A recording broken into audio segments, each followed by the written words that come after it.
Hello everyone, welcome back. Today we're going to talk about the Zastava M92. Okay, so this is a 10-inch AK-47 pistol. When I bought this, it had wooden furniture on it. I upgraded it with the Midwest Industries rail. The main reason is because I wanted to get a red dot on this. This doesn't even come with a side mount. Okay. And I really don't like the side mounts because, first of all, the optics sit too high, and if you push down on them, they move. It's just side mounts are not really great places to put optics. So the best way I have found to put optics on AKs is over the gas tube. Right, so you can actually kind of see over here how the lower rail. Okay, if you look through these holes here, the lower rail clamps onto the barrel, and then this upper rail here basically screws into the lower rail, and then the optic goes on top of that. And I've shot this. I think I upgraded this back in like maybe 2019. The best group I remember getting was about 2 inches at 100 yards. I decided to shoot again today for accuracy. I mean, I've blasted off a couple rounds here and there, but it's been really since 2019 that I shot it for accuracy. So the first group that I shot at 100 yards was this 5-shot group here, which was like 4.5 inches. Usually I take the best 4 out of 5, so that's about 4 inches. And then I said, okay, I'm warmed up now. Let's go for another 5 shots. What I did is I adjusted it a little bit higher because I saw it was impacting low. So the next 5 shots after I adjusted up came in at, all 5 shots came in at 3 inches.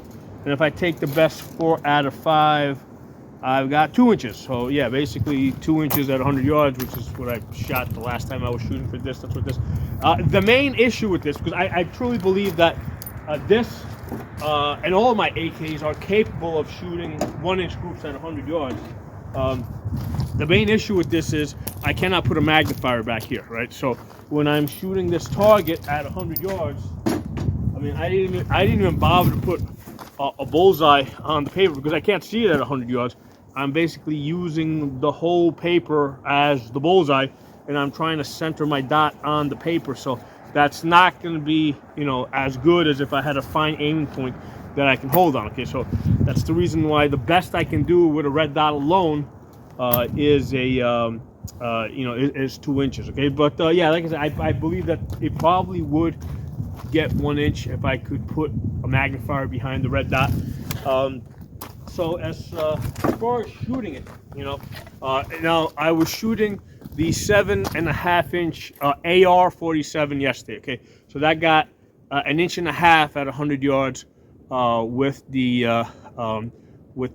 magnifier. It was a 3x magnifier. Shot at 200 yards. I got 5 inches at 200 yards. It was windy yesterday, so that's why the best I could get at 200 was 2.5 MOA. So I wanted to shoot this today and kind of see how it compared. So first of all, it is loud, man. It is loud as shit, and that's with the linear comp over here. So I have a Midwest Industries linear comp. It's interesting. It's a reverse thread, and it kind of locks into place with this detent because you can actually push down on the detent here and basically unscrew this. Okay, so it is convenient for changing.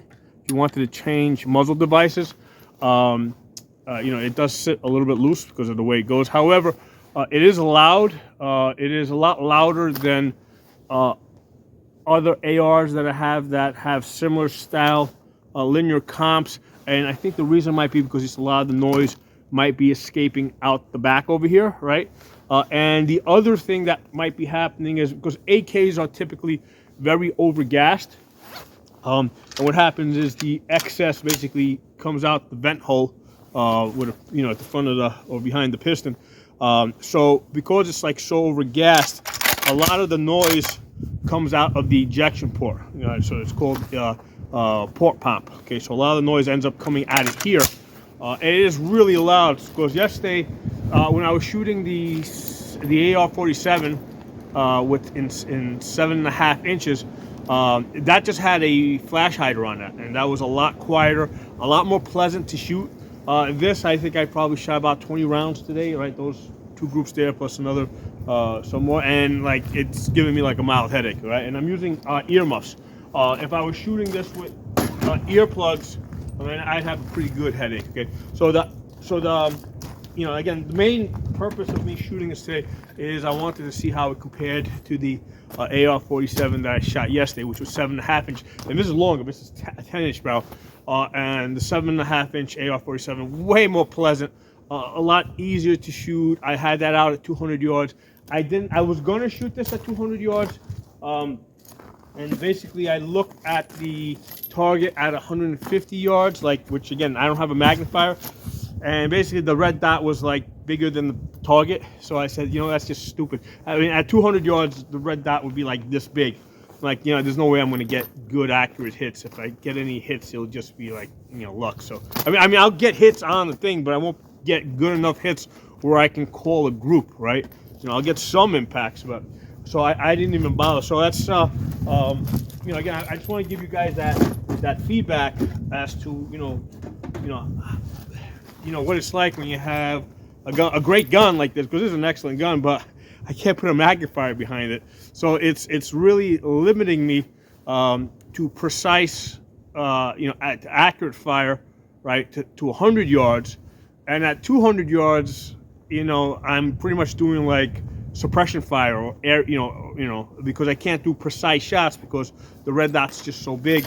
You know, again, if I try to put like any type of a magnified, I can't put a magnified optic here. If I tried to put one up here, then I have an eye relief issue. So that's just not going to work. Okay, but it's a fun gun to shoot. Obviously, I got an SB brace back here. I forget which one it is. I think it might even be SP-47. I don't know. I did a video on this a few years ago where I specifically talk about the brace on this. For some reason SB-47 comes to mind, or SBA-47, I don't know. But great gun. It's like when I bought it, it was like $500. Okay. Now that I'm thinking about it, when I bought it, it was a $600 gun. That's what it was. I just looked it up before I did the video. It looks like they're selling, well, not the pistol version, but the rifle version looks like it's selling for about $2,000. I mean, not that I care. I mean, it's not something I would, you know, want to sell or anything. Just because it's, you know, it's more of a collector's item at this point. It's also very useful for doing comparisons, right? For doing comparisons to like AR-47s. Okay, so the AR-47 is basically, that's a gun that I would use. You know, that's something that you could do high volumes of shooting with. You know, with this, it's like if let's say I break a firing pin or a bolt, like, I don't know, am I going to get the replacement parts? I don't know. You know, this one is Serbian made. The parts from Romanians are not compatible with Serbians, and the Russian parts are not compatible. You know, a lot of the parts, you know, even from within the same company, the parts are kind of fitted. You know, they have to be fitted to the gun. Okay, so yeah, you know, it's a nice collector's item. Again, it's really good for being able to compare it to my AR-47s. I was using like a 20-round magazine here because I didn't want it hitting the table. Let's put in a few rounds over here. Basically, I want to show you guys the muzzle blast. These are the Palm magazines, the clear Palm ones. These are great magazines. These are the ones that, like, I really don't do that much. I don't train people that much on AK-47s anymore. But when I was like 2021 and prior, you know, that's what I was using, the clear Palm magazines. I can see what's in them. They're very durable. They're you know, they're reliable. So that's what I was using. I had tried I mean, the metal ones were working fine. I never had a problem with the metal ones. I never, like, even when they got dropped, right? They're thick enough that the feed lips really wouldn't get bent on them. So I've never really had even a metal one go bad on me. Unlike the AR-15 metal magazines, when those got dropped on their feed lips, they went bad. You would have like all sorts of feeding problems.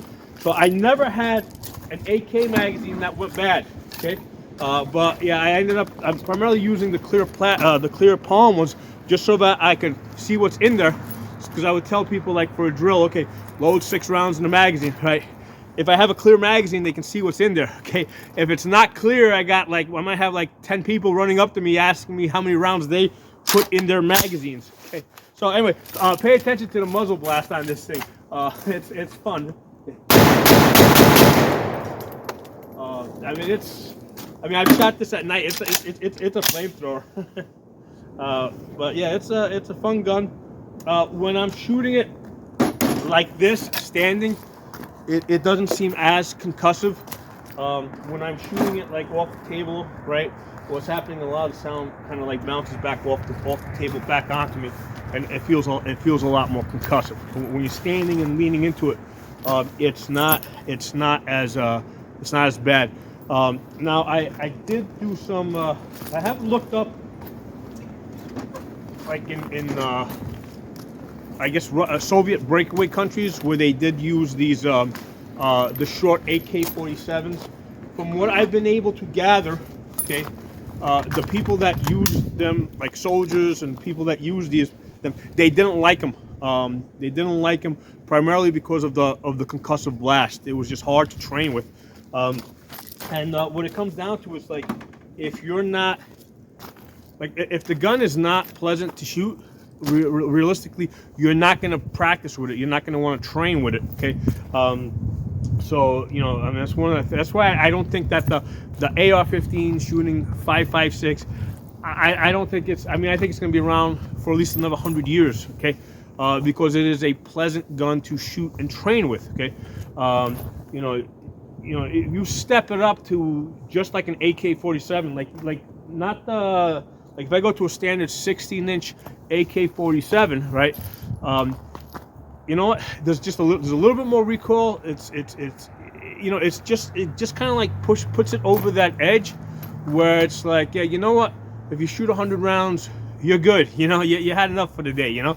Whereas with AR-15s, I mean, you could shoot like 1,000 rounds in a day, you know, and it doesn't beat you up. So for that reason, I think that 5.56, even though people say it's got all this shortcoming, that shortcoming, whatever, the fact that it doesn't really it doesn't bother you to shoot 1,000 rounds in a day and train with it. I mean, I think that is probably the more significant factor, right? Versus if you shoot something else, maybe it'll be a little bit more powerful, or maybe it'll have more longer range. You know, I think the training aspect of just the gun doesn't beat you up over a long period of time doing high volume counts. I think that's probably the most significant thing. So anyway, let me know what you guys think. Drop some comments. I'll talk to you all soon. One more thing that comes to mind that I just kind of remembered from the last time I was training with this. As far as attaching a sling, okay, there's no easy, great way to do it. Now, the gun does come with this little, loop here, right? So you could attach a sling here, right? But it's like I tried like hooking like an H&K hook on there. It doesn't. It's a little bit too small, so it doesn't hook easily. The best thing to do, I think, is to put, because there's a key mod. Actually, no, with this, there's a key mod system. But yeah, in the front over here, I just remembered, there's a QD ring, a QD slot hole that came with the rail. So the last time I was training with this, that's what I did. I used that in the front, right? Not that. That's a little piece of shit there that doesn't. I used the front QD hole here. But on the back side, what I had to do is I basically had to essentially tie it around the stock in the back, either here or up here. I think I probably went back here. But the thing is, like, yeah, you can remove the sling easily from the front, but not so easily from the back. Okay, so I just thought I'd mention that. That's one of the issues that I remember running into with training with this.